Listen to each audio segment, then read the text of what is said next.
한국에 가면요, 총신대학교라는 학교가 있습니다.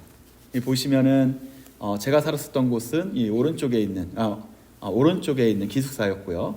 그 옆에 총신대학교 신관이 있었습니다. 5층에 가면은 총신대학 교회가 있었기 때문에 우리가 새벽 기도를 항상 그 총신대학교 5층에 가서 예배를 드렸습니다. 학교가 신학교다 보니까 강조하는 가치가 인성, 지성, 그리고 영성이었죠. 예배당에 5층에 있었기 때문에 우리는 늦지 않게 올라가기 위하여 이젠 빠르게 학생들이 다 올라가기 시작을 합니다. 문이 2개의 문이 있었습니다. 한번 클릭해 주시면 하나의 문은 좁은 문이 있었고 사이드 문이 있었고요. 또 하나의 문은 바로 정문이 있었던 거죠. 그러나 한번 더 눌러주시면 정문으로 들어갈 수 있는 2가지의 문이 있었는데 저는 항상 이렇게 정문으로 향해서 갔었는데요. 수많은 친구들이 다 좁은 문으로 지름길로 올라가기 시작을 합니다. 그래서 제가 한 친구에게 그렇게 이야기를 했습니다. 대인은 대로로 다녀야지 정문으로 다녀야지 라고 동생에게 한마디 했었죠.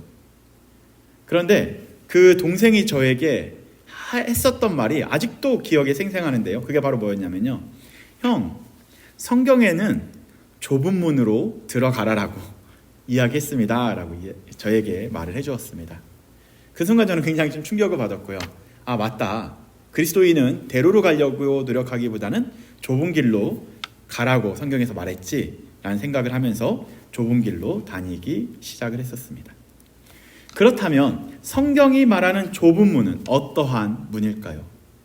예수님께서 말씀하신 그 좁은 문으로 들어간다라는 것은 과연 무엇을 의미하는 걸까요?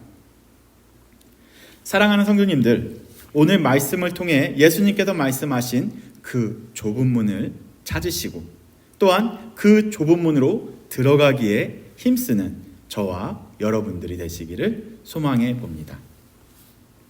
오늘 본문은 이렇게 시작됩니다. 22절 말씀 한번 다 같이 읽어볼까요? 22절 말씀 이렇게 나와 있습니다. 예수께서 각 성 그리고 각 마을로 다니사 가르치시며 예루살렘으로 여행하시더니 라고 나옵니다. 여기서 나오는 각 성은 바로 도시로 번역할 수 있습니다. 고대 사람들은 이 성이라는 것을 어떻게 했냐면요. 어떻게 구분을 했냐면 성벽 안에 있으면 성이라고 번역을 했고요. 성벽 밖에 있으면 도시라고 번역하지 않았습니다. 그러니까 도시의 기준점은 뭐가 될까요? 도시의 기준점은 성벽 안에 있으면 도시가 되는 거고요. 그 성벽 안에 없으면 도시가 될 수 없었다라는 거죠. 이 성 그리고 이 도시를 헬라어로는 폴리스라고 표현하는데요. 성벽 안에 있는 그 도시는 종교, 문화, 그리고 상업, 경제, 그리고 정치가 활발하게 이루어진 곳이기도 합니다. 예수님께서는 이러한 도시를 다니시면서 복음을 전파하십니다. 뿐만 아니라 이 도시만 다니신 것이 아니고 사람들이 중요하게 여기지 않았었던 성벽 밖에 있는 작은 마을까지도 찾아가셔서 복음을 전하시고 하나님 나라에 대해서 가르쳐 주셨습니다. 이렇게 예수님께서 각 마을과 도시를 다니시면서 예루살렘으로 여행했다라는 표현을 쓰는데요. 이 여행하다는 뜻은 단순히 우리가 비짓했다라는 것이 아니고요. 예루살렘으로 가시면서 어떠한 행동을 하셨다, 삶을 살아내셨다라는 의미를 포함시키고 있습니다. 당시의 지도를 잠깐 보도록 하겠습니다. 도시를 보시면 하나 더 클릭하시면요. 예수님께서 주로 사역하셨던 곳은 이 갈릴리 지역이었고요. 그리고 오늘 말씀하셨던 예루살렘은 남쪽에 있는 하나 더 클릭해 주시면요. 이쪽 지역이 예루살렘입니다. 북쪽에서부터 남쪽까지 걸어오려면 2박 3일이 걸리는 그 긴 그리고 먼 곳이기도 하죠.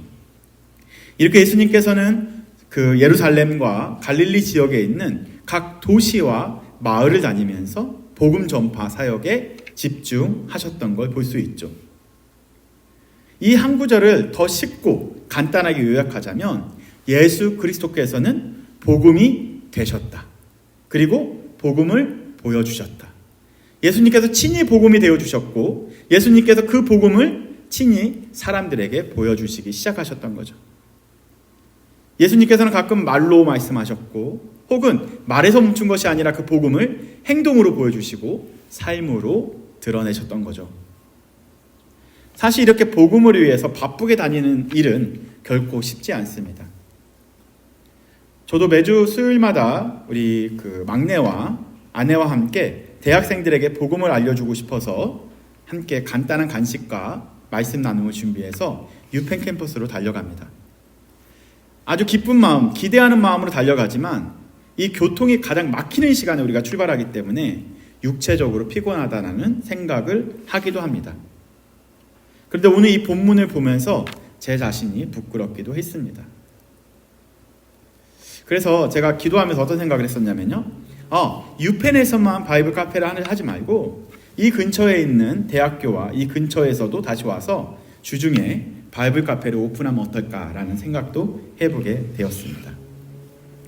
이렇게 예수님께서는 복음을 위해 바쁘게 다니시는 동안에 한 사람이 예수님을 찾아옵니다. 그리고 질문을 하죠. 그 질문의 주제는 간단한 겁니다. 구원에 대한 주제였었던 겁니다. 뭐라고 질문했는지 우리가 본문을 통해서 보도록 하겠습니다. 이렇게 찾아와서 물어보는 거죠. 예수님, 구원받는 사람이 적습니까? 라는 질문을 합니다. 쉽게 말해 구원받는 사람이 많습니까? 적습니까? 라는 구원에 대한 질문을 했었던 거죠. 요즘 시대에 누가 이렇게 찾아와서 내가 구원받을 수 있습니까?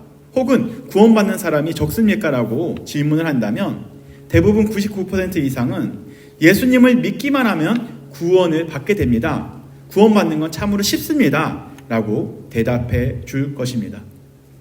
누군가에게 저에게 찾아와서 구원받는 게 쉽습니까? 라고 질문한다면 저 역시 동일하게 예수님만 믿으면 구원을 받게 됩니다. 그렇게 심플하게 대답을 해줄 것 같습니다.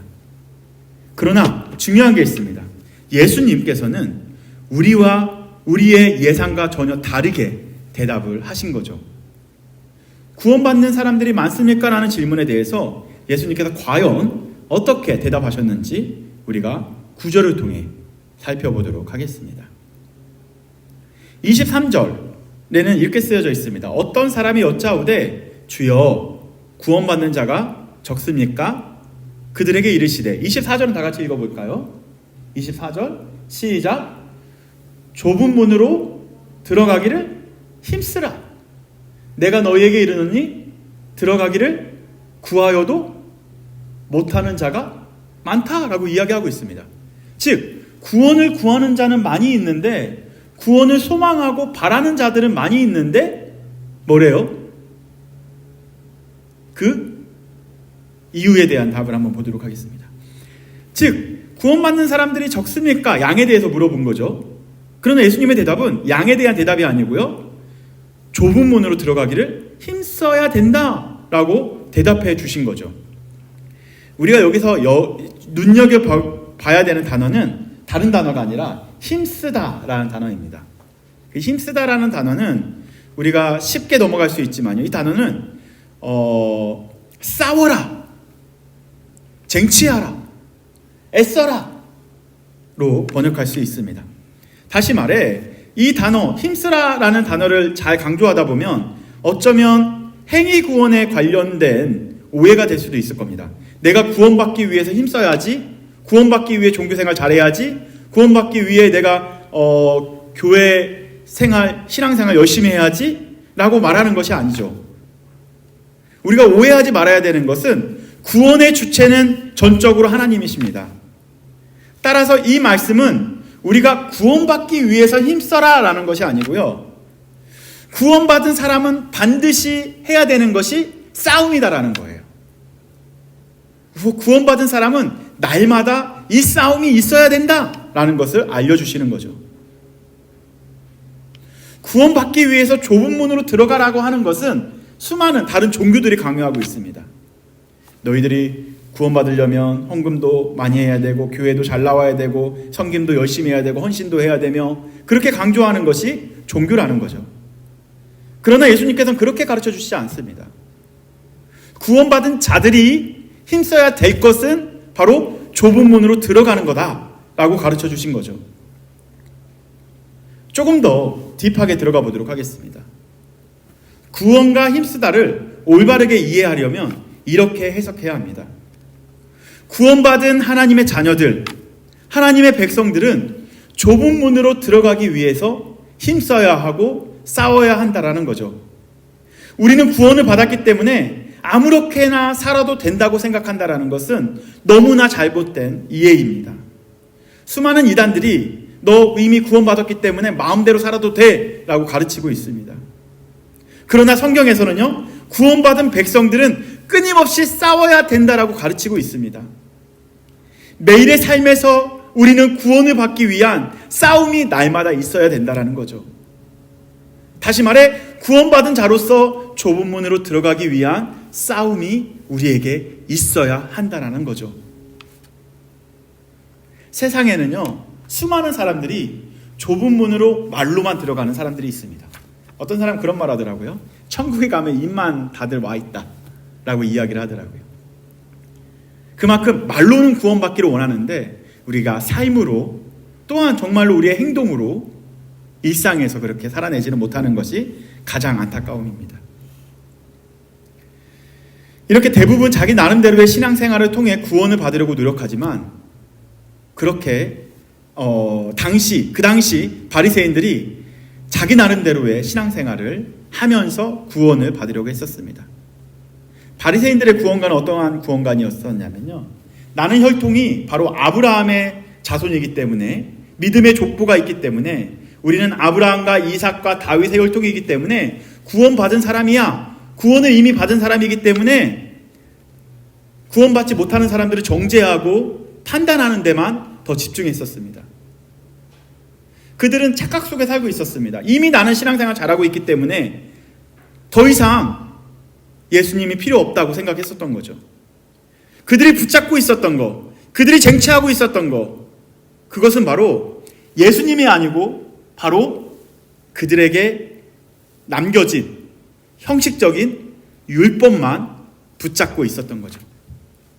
이 율법을 지키면 구원을 받는다고 믿었기 때문에 이들은 율법을 외우고 지키는 데만 노력을 쏟았습니다. 그러나 중요한 것은 그들이 온전히 율법을 지켰냐? 그렇다면 그들이 구원을 받았겠죠. 그러나 그들은 형식적으로만 율법을 지키는 척만 했다라는 거죠.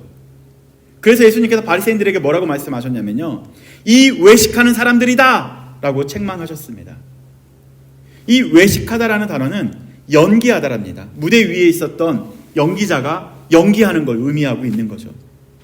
다시 말해 그들은 율법을 지키는 연기만 하면서 살았던 거죠. 나는 율법을 잘 지키는 사람이야 하면서 연기하는 것이 그들의 삶이었었던 거죠. 그들은 어떤 길로 갔었냐면요, 정말로 편안한 길, 넓은 길, 자신들만이 구원받았다고 생각했기 때문에 율법을 지키는 척 하면서 자신이 원하는 것을 다 받아가면서 신앙에 좋은 척 연기했었던 것이 그들의 삶이었었습니다. 이것을 더 쉽게 이해하기 위해서 제가 즐겨보는 그 예능 프로그램 하나만 설명해 드리도록 하겠습니다. 이게 깃발 쟁탈전이라고 해서 강철부대 W를 제가 좀 보고 있었는데요, 가장 기억에 남는 게, 제일 좋아하는 것은 참호격투를 좋아합니다. 참호격투는 상대팀의 깃발을, 아니죠, 자기의 깃발이 상대팀 뒤에 있습니다. 그거를 쟁취하는 팀만이 이길 수 있는 그러한 게임입니다. 그래서 그 깃발을 쟁취하면 이기고요, 그 다음 미션으로 넘어갈 수 있다는 거죠. 그러나 그 깃발을 늦게 쟁취하게 되면 그들은 다음 미션에 들어갈 수 없습니다. 다 다음 미션에 들어가고 싶지만 그 미션에 참여할 수 있는 팀은 제한되어 있다라는 거죠. 이렇게 그들 역시 다음 미션에 들어가기 위해서 상대팀과 싸우고 또한 힘쓰고 애쓰는 것이 바로 좁은 문으로 들어가기에 힘써라와 동일한 단어입니다. 저는 이것을 보면서 좁은 문으로 들어가기에 힘써라가 바로 이 내용이구나 라는 생각을 하게 되었습니다. 다시 이 비유, 예수님의 말씀이 떠올리는데요, 좁은 문으로 들어가기 힘쓰라는 것은 단순히 말로만 구하라는 것이 아니고요, 구원받은 자로서 날마다 이러한 땀이 있어야 되고 날마다 이러한 영적 싸움을 통해 좁은 문으로 들어가야 한다라는 거죠. 24절, 25절 다시 한번 읽어보도록 하겠습니다. 24절, 좁은 문으로 들어가기를 힘쓰라. 내가 너에게 이르노니 들어가기를 구하여도 바라여도 소망하여도 그쪽으로 들어가지 못하는 자가 많다라고 말하고 있습니다. 25절 읽어볼까요? 25절 다 같이 읽어보도록 하겠습니다. 시작. 집주인이 일어나 문을 한 번 닫은 후에 너희가 밖에 서서 문을 두드리며 주여 열어주소서 하면 그가 대답하여 이르되 나는 너희가 어디서 온 자인지를 알지 못하노라 하리라. 문이 닫힌 이후에 도착해서 문 좀 열어주세요 라고 문을 두드리면 주인이 뭐라고 하냐면요, I don't know you. 내가 문을 왜 열어줘? 나 너 모르는데. 좁은 문이 바로 이와 같습니다. 좁은 문을 구하고 바라는 사람들이 있어도 그 좁은 문으로 들어가기 위해 힘쓰고 싸우는 자들은 많지 않다라는 거죠. 그 문을 닫힌 이후에는 아무리 두드려도 열 수 없습니다. 왜요? 집주인과 나와는 아무 관계가 없기 때문에 못 들어가는 거죠. 딱 한마디예요. 너 누군데? 라는 거죠. 저는 청년 시절에 기도를 많이 했습니다. 자랑은 아니고요. 정말 하루에 2시간씩은 꼭 기도했었습니다. 그때 기도를 한창 하던, 왜 기도를 많이 했냐면 천국이 너무 가고 싶었어요. 하나님, 천국 한 번만 갈 수 있게 해주세요 하고서 천국을 보기를 사모하고, 왜냐면 그때 힘들었었던 것 같아요. 천국을 빨리 가고 싶어요. 천국을 바로 볼 수 있게 해주세요 라고 막 기도를 하는데 한 2시간 정도 기도 이후에 이런 생각이 들었습니다. 어떤 생각을 했냐면, 용이야, 너가 정말 천국의 비지터로 오고 싶니? 아니면 천국의 주인으로 오고 싶니? 라는 질문이 저에게 생겼던 거죠. 하나님, 천국의 비지터가 아니고 천국의 주인으로 가고 싶어요 라는 그러한 고백을 하면서 기도하던 그런 기품 속에서 어떤 생각이 들었냐면요, 내가 먼 훗날 인생의 끝에 그러니까 내가 이 땅에서의 사명을 다 마치고 천국에 갔었을 때 이런 편말이 쓰여 있었을 것이다 라는 상상이 들었습니다. 그게 바로 어떤 문구였었냐면요, 천국에 딱 들어가면 이런 문구가 쓰여져 있을 것 같아요. 입구에. 제 생각이에요. 한번 볼까요? 관계자의 출입금지. 식당에 가면 이 관계자의 출입금지 많이 봤죠. 영어에는 스태프 only만 들어져 있습니다. 스태프만 들어갈 수 있었던 거예요. 다시 한번, 우리가 하나님 나라에 갔었을 때 그 앞에 하나님 백성만 들어갈 수 있었다라는 거죠. 제가 너무 신나서 하나님 앞에 딱 와서 하나님 용이 왔어요 라고 했었을 때, 만약에 예수님께서 저에게 너가 누군데? I don't know you. 얼마나 비참할까요? 하나님, 저 목사예요. 그런데 너가 누군데? 라는 질문을 하신다면, 우와, 그것처럼 충격은 없을 거라는 거죠. 그렇다면 결론적으로 예수님께서는 좁은 문으로 들어가기에 힘쓰라고 했는데, 너 좁은 문으로 들어왔냐? 라고 나에게 질문하신다면 뭐라고 대답할지 모르겠습니다. 야, 이곳에 들어올 수 있는 사람은 좁은 문으로 통과한 사람만 들어올 수 있어 라고 분명히 쓰여 있다라는 거죠. 너 이 문으로 들어오기 위해서 힘썼어? 싸웠어? 피 흘렸어? 땀 흘렸어? 라고 말씀하신다면 과연 내가 이 좁은 문으로 들어왔다라고 자신 있게 말할 수 있냐라는 거죠. 우리가 흔히 여러분들에게 질문해 보겠습니다. 여러분들, 넓은 문이 좋아요? 좁은 문이 좋아요? 넓은 문은 평안해요. 좋아요. 그러나 좁은 문은 너무 힘들어요. 여러분들 좁은 문 들어가고 싶어요? 넓은 문 들어가고 싶어요? 그래서 우리가 흔히 생각하는 것은, 내가 좁은 문을 들어가기 위해서 그 좁은 문은 고통이 있고 고난이 있고 슬픔이 있고 어려운 일만 있을 거라고 생각하고 있는 것이 좁은 문이라고 생각을 합니다. 그러나 좁은 문은 넓은 문의 반대말이 아닙니다. 넓은 문은 바로 뭐냐면요, 좁은 문이 아닌 모든 문들이 다 넓은 문이에요. 다시 말씀드릴게요. 넓은 문이라는 것은 좁은 문을 제외한 모든 문들이 다 넓은 문이라는 거죠. 그러나 좁은 문으로 들어간 사람만이 구원받은 자라고 할 수 있다는 거죠. 그렇다면 결론적으로 좁은 문은 무엇을 말하는 걸까요? 좁은 문. 고통이 있는 거, 고난이 있는 거, 슬픔이 있는 거, 어려움이 있는 거, 그런 것일 수도 있지만 더 명확하게 말씀드리자면요, 좁은 문은 네 글자로 말씀드리자면 그리스도예요. 아멘? 우리는 그리스도를 통과해야만, 그리스도와 함께 가야만, 그리스도와 관계 있는 자들만 구원받을 수 있다는 거죠. 이거를 조금 더 신학적으로 표현하자면 좁은 문은 바로 복음 중심적으로 살아가는 삶을 말하는 거죠.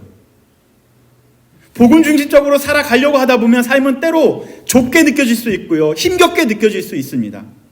왜냐면요, 세상은 복음을 좋아하지 않고 환영하지 않습니다. 복음은 오히려 세상의 부패를 싫어하고요, 복음은 미움 대신 사랑을 강조하고 있고요, 복음은 부정 대신 정의를 말하고 있기 때문에 세상에서는 복음을 환영하지 않는다라는 거죠. 그러나 성경에서는 분명히 말합니다. 좁은 문으로 들어온 자들만이 구원을 받을 수 있다라고 말할 수 있다라는 거죠.